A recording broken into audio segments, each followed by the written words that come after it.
Hello and welcome to A Grounded Quarantine. So yesterday I uploaded the first video, which was an introduction, and just kind of described what my intention here is, which is really just to resource you as much as possible. Some of these things you've had experience with, some of them you have not, hopefully.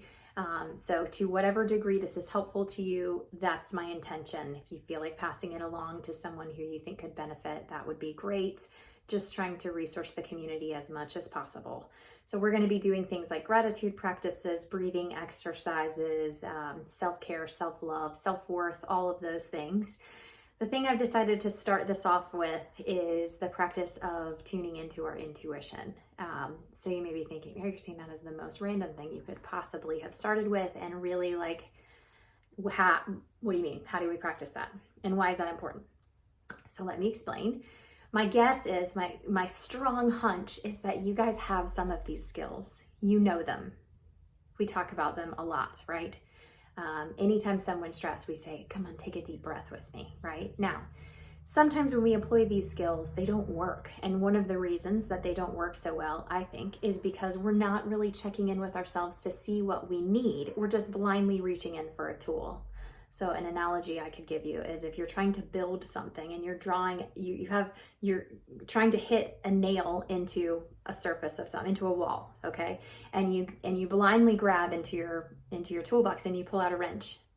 Well, you can whack at that nail with a wrench and it might work a little bit, but it's probably not going to do the same job that a hammer is, right? So sometimes we have to look at the situation, identify what our need is, and then reach for the tool. That way, we're not reaching for a tool that is going to be less than useful or not useful at all.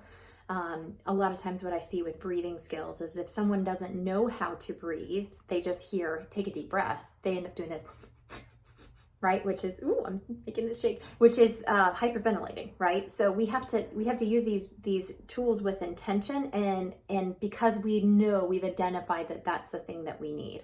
Sometimes when somebody's really stressed out, if you just tell them to take a deep breath, that has a backwards effect. It actually heightens their stress response instead of lowering it. And again, a lot of that is dependent on how you do that, how you practice that skill.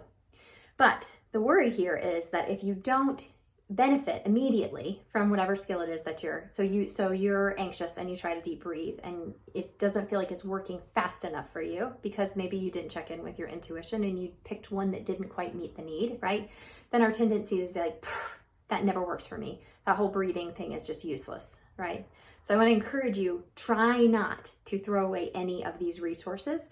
They may be available and useful to you in other circumstances than you're using them, right? So again, we're going to check in with our intuition today. We're going to figure out how to do that. And because of that, it might mean that the tools that you already have are more useful than you thought they were.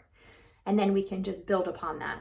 I hope that makes sense. I'm going to give you a couple of examples of how this sometimes plays out. My father was coming to visit me, and I am not what you would call a very domestic person. I'm perfectly willing to admit that. And so there was maybe some laundry in my living room. In fact, there was so much laundry in my living room that there wasn't a place to sit. Now, fortunately for me, my father's not a judgmental man, and I know he wouldn't have said anything or cut eyes at me or been rude about it or anything. But I had this feeling about it.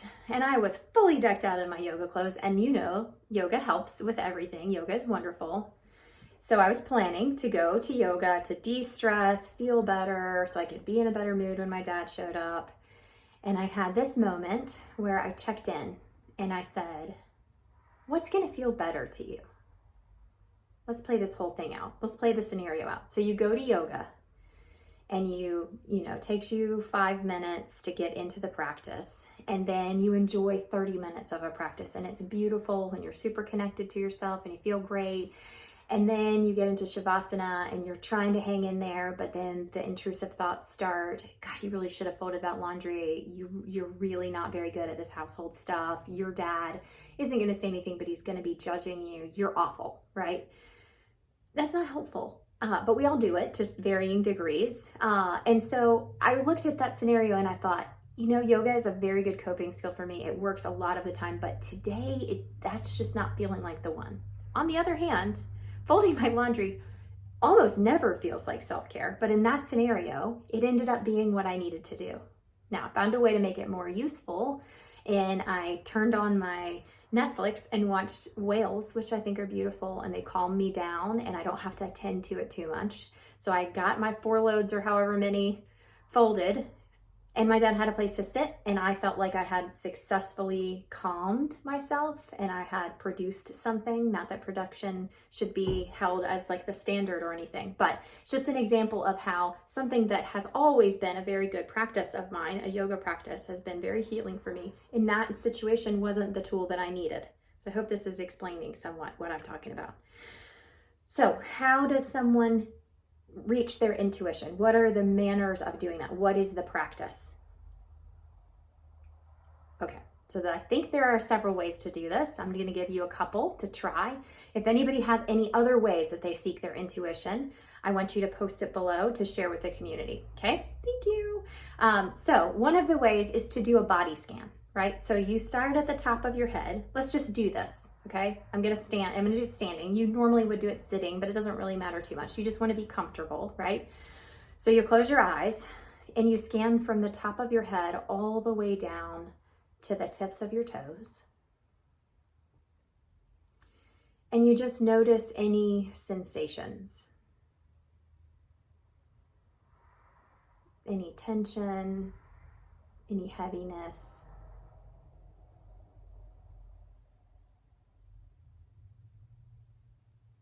Butterflies, anything that you might be feeling.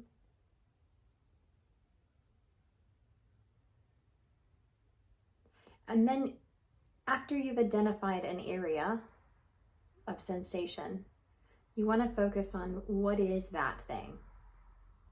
Is it the manifestation of a physical need, like hunger? Is it a manifestation of an emotional need, like a sadness? So what is that feeling connected to? And then start to ask yourself, what would help me meet that need?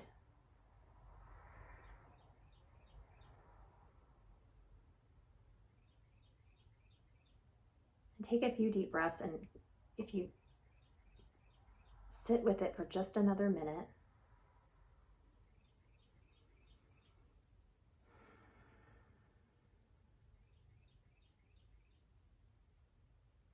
and then as you're ready, you can blink your eyes open.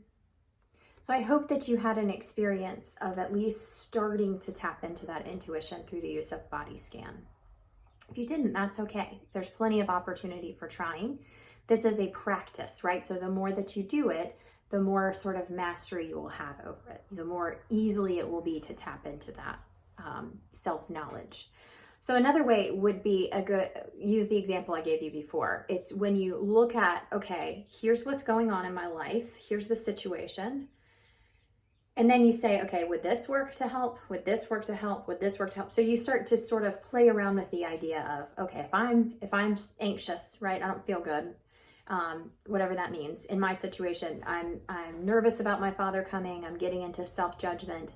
And then I looked at, what are my options here? I can stay and fold my laundry, or I can go to a yoga class, right? And I played that all the way through to see which one felt like it fit the need. So that's another option. Again, if anybody has anything else that they want to post below as a way that they tap into their intuition, please feel free to share that with us.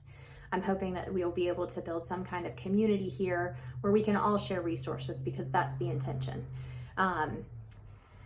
One other thing I want to mention is when you think of different self-care practices, if your reaction is like, ooh, or like that's not going to work, then it probably won't, right? So you don't need to waste a whole lot of time playing all of those scenarios out. If you pick something up and you think immediately this isn't going to work, it probably won't. Go ahead and put that one down, pick something else up. Okay, so I hope this has been helpful. Just talking about intuition and the practice of intuition. If you have any questions or other resources you want to post, please go ahead. I'm looking forward to this journey with you. Hang in there, folks. Like I said before, eat the avocado, leave the peel, plant the seed. Thank you.